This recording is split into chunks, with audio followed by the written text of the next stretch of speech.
Kita sambung pelajaran kita dalam kitab Tenang dengan Ujian. Kitab kita ni nama dia Tenang dengan Ujian. Apa maksud tenang dengan ujian? Kita sudah bincang dalam beberapa siri yang lepas bahawa Allah Subhanahu wa ta'ala menguji hamba-Nya dengan dua ujian.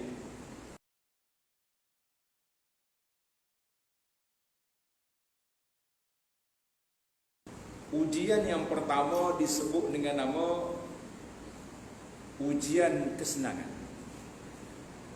Wa balawnahum bil hasanati was sayyiati la'allahum yarji'un. Allah kata kami uji manusia ni dengan hasanat, dengan benda yang suka, yang dia suka, was sayyiat, dan benda yang dia tak suka. Tujuan dia apa? La'allahum yarji'un, supaya mereka kembali kepada Allah. Maka sebagai seorang mukmin, kita mesti berada di dua jalan ini. Kata Nabi sallallahu alaihi wasallam, seorang mukmin itu apabila diberi kesenangan mereka bersyukur. Apabila diberi ujian mereka bersabar. Maka kita di antara dua persimpangan, syukur, sabar, jangan keluar daripada hak itu.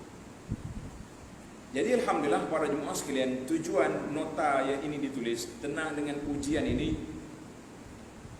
tujuan dianya supaya para kita semua lah, insya-Allah kita dilanda macam-macam ujian. Ujian yang tak tahan kitanya rasa ujian kesenangan lebih berat daripada ujian kesusahan. Sebab bila susah memang kita kena sabar. Bila susah sememangnya kita kena sabar. Tapi kalau susah juga tak sabar, bermakna kita kerugian dua perkara. Bila tak sabar, kita rugi dua perkara. Rugi yang pertama, hak hilang tu hilangkah? Tetapi kita akan kehilangan satu perkara lagi, nama dia kehilangan pahala sabar.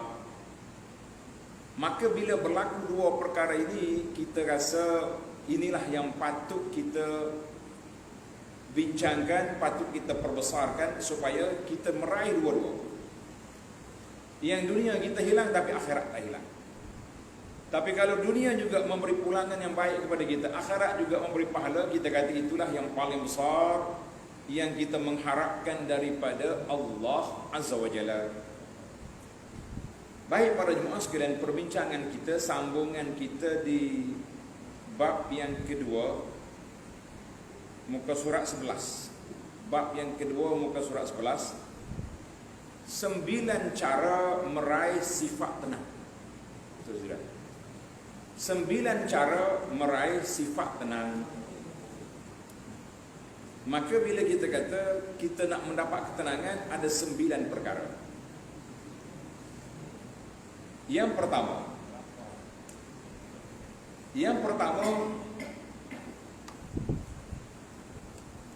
iaitulah rahmat dan belas kasihan kepada orang yang bersalah serta berlemah lembut dengannya. Ini kita kena belajar di sini. Allah Subhanahu wa taala telah menceritakan kepada kita dalam surah Ali Imran, iaitu bagaimana sifat nabinya sallallahu alaihi wasallam, fabima rahmatin minallahi lintalahum walau kunta fazzan ghalizal qalbi lam faddu min hawlik fa'fu anhum wastaghfir lahum washawirhum fil amri fa idza azamta fatawakkal 'ala Allah innallaha yuhibbul mutawakkilin. Maka disebabkan rahmat daripada Allah lah kamu berlaku lemah lembut terhadap mereka. Para jemaah sekalian, bukan senang. Kita nak berlaku lemah lembut kepada seorang ni bukannya mudah. Lebih-lebih lagi orang yang kita tak suka, itulah dikatakan ujian. Sebab itu di antara sifat tenang, apabila kita boleh berlemah lembut dengan manusia, sebab apa? Kita mengharapkan Allah Azza wa Jalla akan memberikan kasih sayang kepada kita. Sekiranya kamu bersikap keras lagi berhati kasar, tentulah mereka menjauhkan diri dari sekelilingmu. Maknanya Allah ajak kepada Nabi sebagai seorang pendakwah, sebagai seorang murabbi, sebagai seorang pendidik, maka menjadi tanggungjawab Nabi sallallahu alaihi wasallam mesti bersifat sedemikian sampai ke akhir ayat. Maka kemudian Allah kata apa? Fa'fu anhum wastaghfir lahum. Oleh sebab itu maafkanlah mereka serta mohonkanlah ampun bagi mereka. Wasyawirhum fil amri, dan bermusyawarahlah dengan mereka dalam urusan itu. Artinya Nabi SAW dia ada wahyu. Kalau dia buat putus seseorang pun kita tak nak bantah. Tapi Allah ajar kepada Nabi supaya masih lagi berbincang, masih lagi bermusyawarat.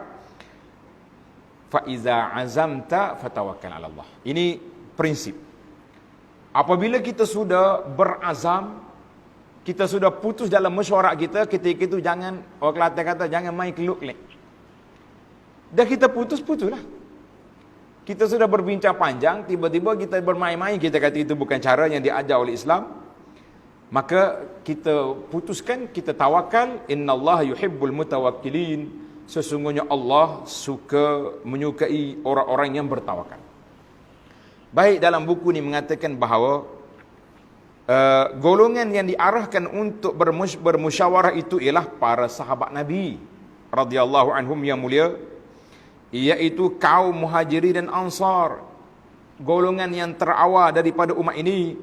Jadi bagaimana dengan kita orang yang selepasnya? Mana kalau orang awal pun diminta supaya bermusyawarah, supaya berlemah lembut, kita yang mari kemudian ini sudah tentu lebih berhak untuk menerima arahan yang tersebut.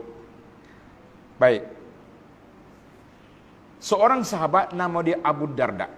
Tanda nama ni seorang sahabat hebat ni nama dia Abu Darda radhiyallahu anhu. Dia kata apa? Dia telah berkata kepada orang yang mencercanya, wahai saudara, jangan kamu tenggelam dalam mengutuk kami. Tidak adakah satu asas untuk kita boleh berdamai? Sesungguhnya kami tidak dapat memberi balasan kepada orang yang telah berdosa kepada Allah dengan sebab kami lebih banyak daripada kami mentaati Allah dalam menjaga kedudukannya. Maknanya kalau orang buat tak baik pada kita, kita jaga kedudukan dia supaya Allah Ta'ala tidak rugikan pahala kita, supaya tidak pergikan pahala kita. Baik. Apabila timbul isu nak berlemah lembut, timbul isu bagaimana kita nak ubah sikap kita. Ini ada setengah orang ni dia panggil ego. Bahasa ego ni bahasa benar. Kalau orang nasihat dia, dia kata saya dari muda lagi macam ni saya punya perangai. Ada. Kalau kita orang Kelantan kata, ambo ni kedai begini jak bodoh lagi. Nak kata apa? Maknanya tak mau tunduk dah tu. Sedangkan dalam hadis, tengok hadis ni, Nabi SAW telah bersabda, innamal ilmu bitta'allum. Ilmu itu dengan belajar. Wal hilmu bittahallum. Orang boleh bersifat lemah lembut dengan cara dia belajar untuk menjadi lemah lembut, untuk menjadi orang yang berdamai, untuk menjadi orang yang tidak mudah marah kepada orang. Maka kita kata ini satu perkara yang cukup besar yang perlu kita belajar para jemaah sekalian.